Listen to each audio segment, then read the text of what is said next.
Om Namo Bhagavate Vasudevaya. Om Namo Bhagavate Vasudevaya. Om Namo Bhagavate Vasudevaya.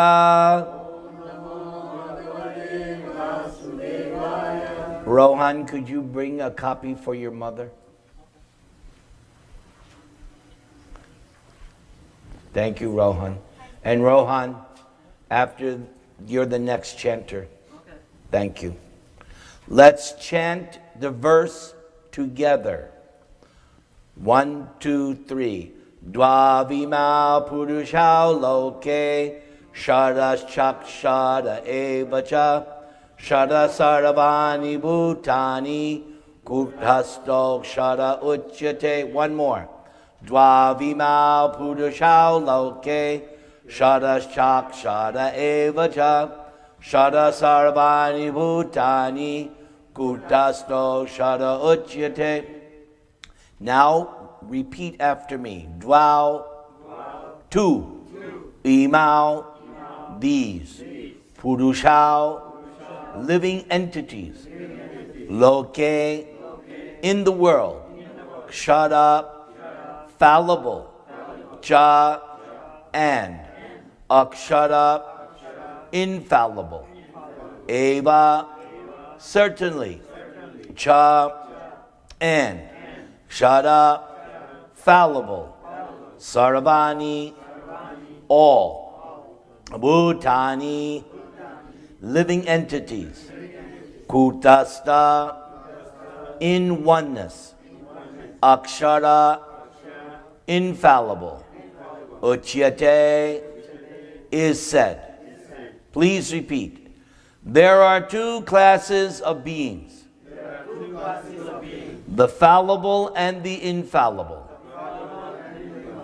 In the material world, every living entity is fallible.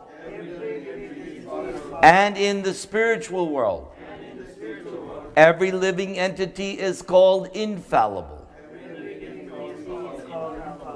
Purport. As already explained, the Lord in his incarnation as Vyasadeva compiled the Vedanta Sutra. Here the Lord is giving, in summary, the contents of the Vedanta Sutra. He says that the living entities, who are innumerable, can be divided into two classes, the fallible and the infallible. The living entities are eternally separated parts and parcels of the Supreme Personality of Godhead. When they are in contact with the material world, they are called Jiva Bhuta. And the Sanskrit words given here, Kshara Sarvani Bhutani, mean that they are fallible. Those who are in oneness with the Supreme Personality of Godhead, however, are called infallible.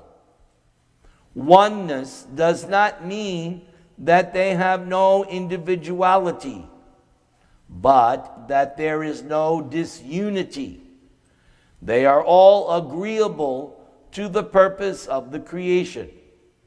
Of course, in the spiritual world, there is no such thing as creation. But since the Supreme Personality of Godhead, as stated in the Vedanta Sutra, is the source of all emanation, that conception is explained. Now I'd like to comment on this sentence. They are all agreeable to the purpose of the creation. In the Srimad Bhagavatam, Srila Prabhupada writes that as far as the material creation is concerned, there are two purposes. Those two purposes of the material creation, number one, you. The material creation is for you to rectify yourself, liberate yourself, and return home back to Godhead. So that's the real objective or purpose of this material world. That we should return, we should go back. And the other purpose of the material creation is for those who don't want to go back and who want to remain here to try to lord it over, try to enjoy, try to dominate, and ultimately try to imitate Krishna. So that's why there's this material world. It's got two purposes. You obviously have chosen that first purpose. You want to go back home, back to Godhead.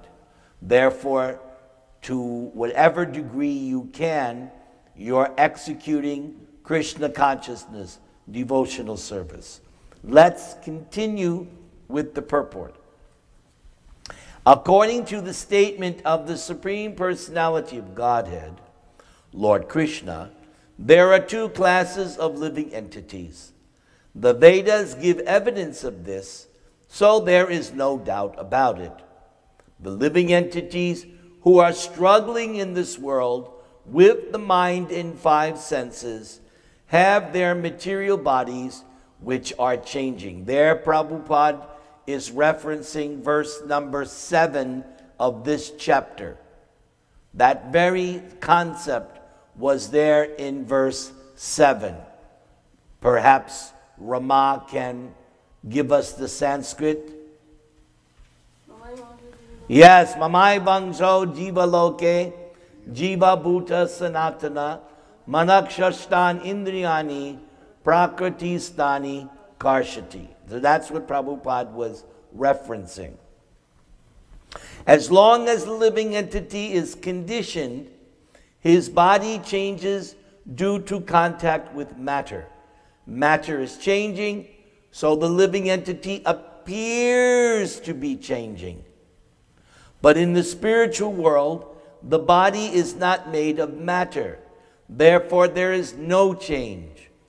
In the material world, the living entity undergoes 6 changes: birth, growth, duration, reproduction, then dwindling and vanishing. And you all know what stage you're on, according to those 6. These are the changes of the material body. But in the spiritual world, the body does not change. There is no old age. There is no birth. There is no death. There, all exists in oneness. Shara Sarvani Bhutani. Any living entity who has come in contact with matter, beginning from the first created being, Brahma, down to a small ant, is changing its body. Therefore, they are all fallible. In the spiritual world, however, they are always liberated in oneness. Let's do another verse. Please, let's chant together text number 17. Together. Uttama Puruṣottama-yoga Paramatme Yudarita Yolokatrayama Vishya Vibhartyavya Ishvara. One more time. Uttama Puruṣottama-yoga Paramatme Yudarita Yolokatrayama Vishya Vibhartyavya Ishvara. Please repeat. Uttama, the best. Purusha, personality. To, but. Anya, another. Paramatma, the Supreme Self. Iti, thus. Udarita, is said. Ya, who. Loka, of the universe. Trayam, the 3 divisions. Avishya, entering. Vibharti, is maintaining. Avyaya, inexhaustible. Ishvara, the Lord. Please repeat. Besides these two, there is the greatest living personality, the Supreme Soul, the imperishable Lord Himself, who has entered the three worlds and is maintaining them. So we've learned from Prabhupada's teachings that Lord Brahma, his service is the creation or engineering of the universe. Lord Shiva's service is to cause the annihilation. But Lord Vishnu, the personal expansion of Krishna, he takes the role of maintaining. Let's go now to the purport. The idea of this verse is very nicely expressed in the Katha Upanishad and the Shvetashvatara Upanishad. It is clearly stated there that above the innumerable living entities, some of whom are conditioned and some of whom are liberated, there is the Supreme Personality who is Paramatma. The Upashandak verse runs as follows. Nityo Nityanam Chaitanas Chaitananam. I don't think I will ever forget that line, because that was one of the first lectures I heard Srila Prabhupada deliver. And I can still remember in Brooklyn Temple, Prabhupada's Vyasa-san was in the back of the temple. I was standing by the deities, but I was facing Prabhupada. And Prabhupada spoke that Nityo Nityanam Chaitanas Chaitanandam. Prabhupada said, there is one singular, eternal, conscious entity, and there are plural conscious living entities. But the difference is the singular, eternal, conscious living entity is maintaining and fulfilling the desires of the many. I hope I never forget that. Now I'm seeing it. I don't want to ever forget that. Hare Krishna, Krishna Krishna, Hare Hare, Hare Rama, Rama Rama. The purport is that amongst all the living entities, both conditioned and liberated, there is one supreme living personality, the Supreme Personality of Godhead, who maintains them and gives them all the facility of enjoyment according to different work. That Supreme Personality of Godhead is situated in everyone's heart as Paramatma. A wise man who can understand him is eligible to attain peace and not others. And we learned at the end of chapter 5, Bhoktarang Yagyatapasang Sarvaloka Maheshwaram Suhridang Sarvabhutanam Gyatva Mang Shantam Richati. It was designated as the peace formula, that verse by Prabhupada, the peace formula. That if you know that Krishna is the enjoyer, that if you know that Krishna is the proprietor, and if you know that Krishna is the dearmost friend, then you can be peaceful. Let's do text number 18. Let's do it together. Yasmat sharam matitoham aksharad apichottama atosmi loke vedecha prathita Puruṣottama. Again. Yasmat sharam matitoham aksharad apichottama atosmi loke vedecha prathita Puruṣottama. Please repeat. Yasmat, because. Sharam, to the fallible. Atita, transcendental. Just like there was a devotee I once knew, Gunatita. So, Atita, Gunatita means the same thing. Gunatita means transcendental to the modes. But if you're transcendental, that automatically means you're transcendental to the modes. Next word. Aham, I am. Aksharat, beyond the infallible. So that is very significant. Beyond the infallible. Next word. Api, also. Cha, and. Uttama, the best. Ata, therefore. Asmi, I am. Loke, in the world. Vede, in the Vedic literature. Cha, and. Prathita, celebrated. Puruṣottama, as the Supreme Personality. Please repeat. Because I am transcendental. Beyond both the fallible and the infallible. And because I am the greatest.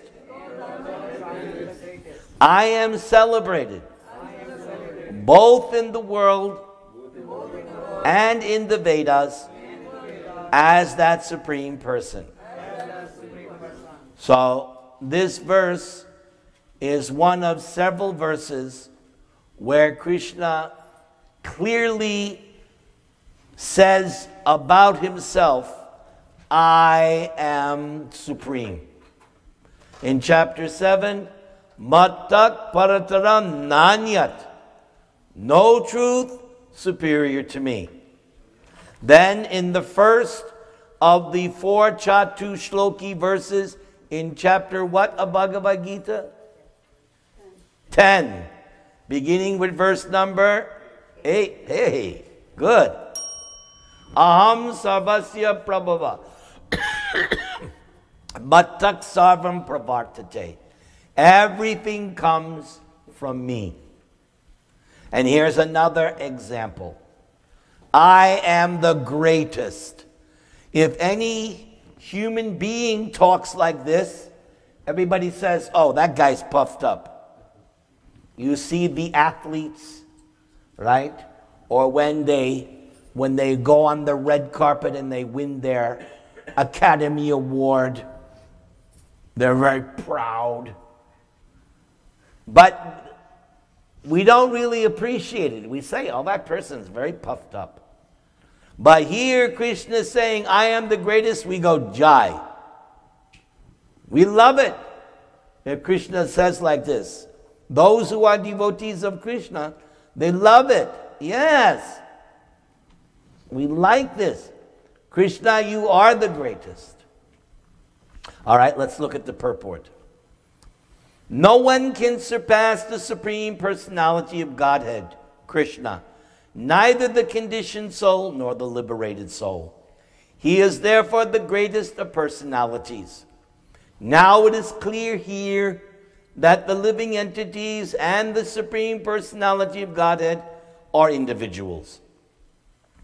The difference is that the living entities, either in the conditioned state or in the liberated state, cannot surpass in quantity the inconceivable potencies of the Supreme Personality of Godhead. Now, before we go further, Prabhupada said here, it is clear that the living entities and the Supreme Personality of Godhead are individuals.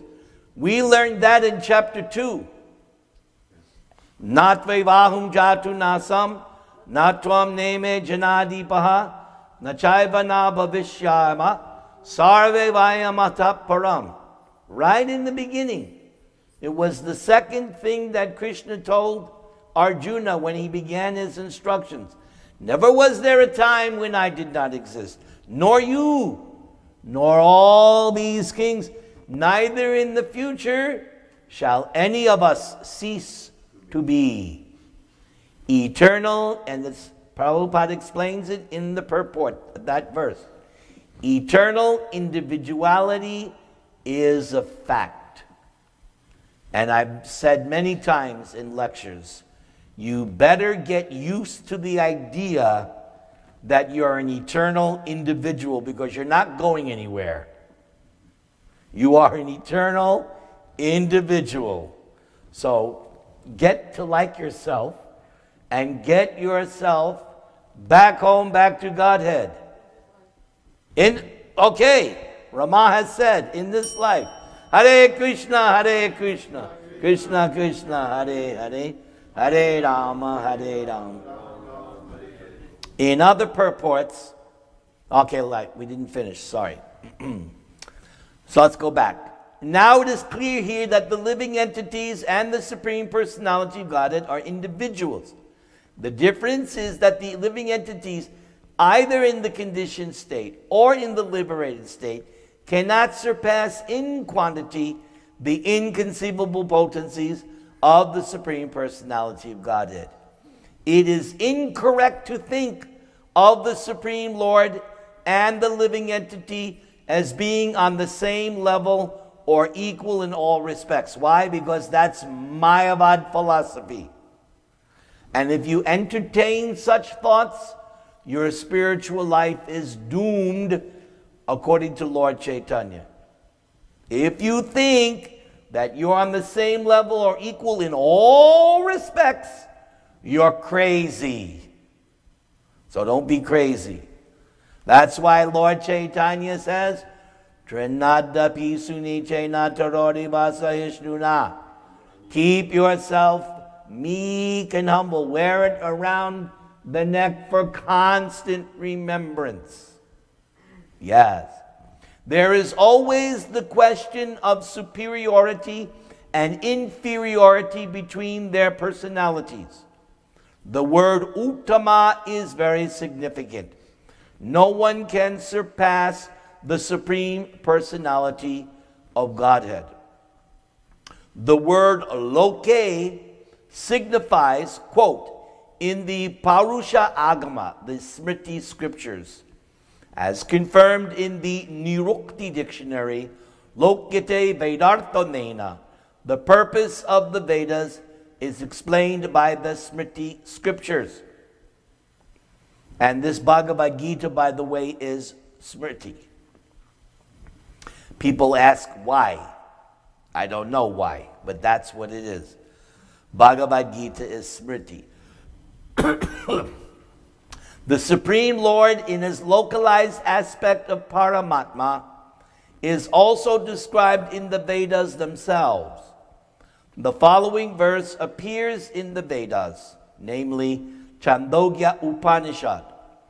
Tavadesha samprasado smach, charirat sammutaya parang jyoti rupang sampadya svena rupena binis padyate sa uttama purusha. Oh, yes. Listen carefully. The super soul coming out of the body enters the impersonal Brahma Jyoti. Then in his form, he remains in his spiritual identity. That Supreme is called the Supreme Personality. So, I remember reading this 40 years ago. So, notice the super soul coming out of the body. What's the reference? The reference is that when you go back home, back to Godhead, this is what happens to your particular super soul. Coming out of the body, enters the impersonal Brahma Jyoti, because there's no need of super soul when you're in the spiritual world with either Krishna or Narayan. You needed the super soul only because you left the spiritual world and you entered the material world. That's why you need a super soul. You don't need super soul. What didn't we read in the previous verse? Oneness. You're one with Krishna in the sense of purpose. So, I remember reading this. So yes, the super soul coming out of the body enters the impersonal Brahmajyoti. He's not needed in the spiritual world. Why? You don't have a material body. You are your body in the spiritual world. You have a spiritual body. Now you can finally say, I am this body. You can't say that now. And the other reference is in the 4th canto, in the story of Puranjana. So there is this section in the story of Puranjana where a Brahmana comes and speaks and says, don't you remember me? And the whole explanation and the purport is about how when the living entity leaves the spiritual world, Krishna immediately accompanies the living entity as super soul. In other words, even though it is paradise lost, even though we want to imitate Krishna, Krishna does not abandon us. Even though we are leaving the kingdom of God and entering the material world, Krishna still accompanies us as Paramatma Super Soul. Let us continue. This means that the Supreme Personality is exhibiting and diffusing his spiritual effulgence, which is the ultimate illumination. That Supreme Personality also has a localized aspect as Paramatma. By incarnating himself as the son of Satyavati and Parashara, he explains the Vedic knowledge as Vyasadeva. Everybody chant the Maha Mantra, please.